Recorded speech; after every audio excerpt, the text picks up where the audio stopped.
member from Timmins, James Bay. My question is to the Premier. The Premier has insisted for some weeks now that she decided last November to appoint her candidate for the Sudbury by-election. For weeks now, New Democrats have asked over and over evidence to back up her claim. Now, Section 11(8) of the Ontario Liberal Party Constitution says the Liberal leader can appoint a candidate over any objection, but it goes on to say the leader shall communicate his or her intention to make such an appointment as soon as possible and in writing to the nomination commissioner and to the president of the constituency association. Can the Premier provide this House with a copy of the letter she sent to both the nomination commissioner of her party and the president of the Sudbury Riding Association? Well, Mr. Speaker, as I have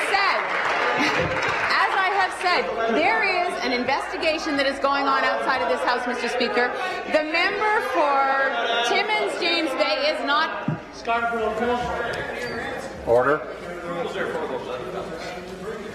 Order.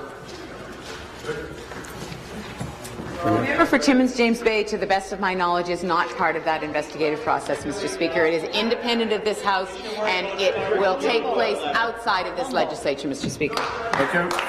Supplementary.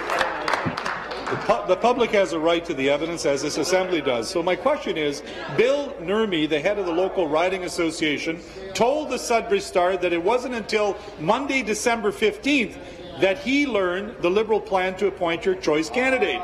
So clearly he had not received a letter from you till sometime after December 15th. When did the Premier send Bill Nurmi, then President of the Sudbury Riding Association, a letter advising him of your decision to appoint your hand-picked candidate? Thank you, Premier. Deputy Premier.